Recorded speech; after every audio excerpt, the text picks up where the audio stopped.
C'est à vous, Claire. Votre chronique. Pour l'instant, les prix du pétrole n'ont pas bougé. Malgré la crise qui se durcit, on va en reparler largement à 11h30 du côté du Liban. Les cours ne sont plus connectés aux crises ? Écoutez, c'est vrai que c'est surprenant parce que d'habitude, au moindre coup de chaud au Proche-Orient et au Moyen-Orient, vous avez des cours de barils qui s'envolent, littéralement, évidemment, par crainte d'une guerre et par crainte de perturbations dans les approvisionnements. Or, ce n'est pas ce qui se passe depuis quelques jours. On voit que le baril de pétrole se maintient autour de 72,52 € et même... Si vous regardez bien, depuis 6 mois, la tendance, elle est plutôt baissière. On a même eu, sur les 9 derniers mois, la plus forte baisse du baril de brut. Je vais vous expliquer pourquoi.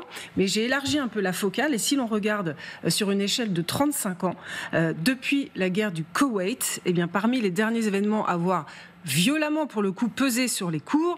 Vous le voyez, il y a la crise financière internationale, il y a bien sûr le Covid qui a fait littéralement s'effondrer le prix du baril de brut.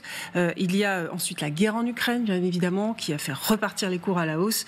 Et puis l'attaque du Hamas le 7 octobre a aussi fait bondir le cours du pétrole. Alors, est-ce à dire, comme vous me le demandez, que cette fois-ci, les événements internationaux n'ont pas d'impact sur les cours ? Alors, pas vraiment, et je pense qu'il faut être prudent quand même sur les mois qui viennent, mais...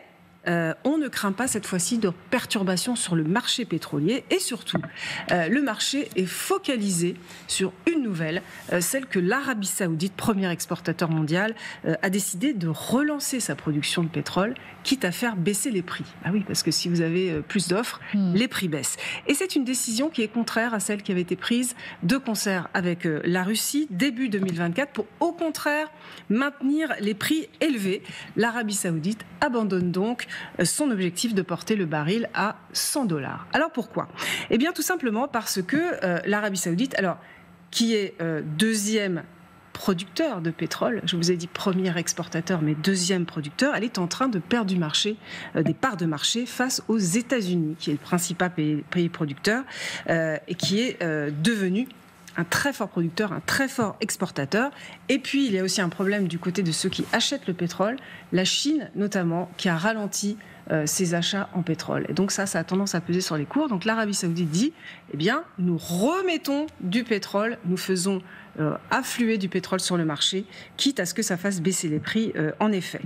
Côté diplomatique maintenant, les choses ont changé aussi. Riyad est plutôt engagé dans une politique de normalisation avec Israël. Alors ça s'est brutalement arrêté depuis le 7 octobre, mais enfin, c'est structurel depuis quelques mois.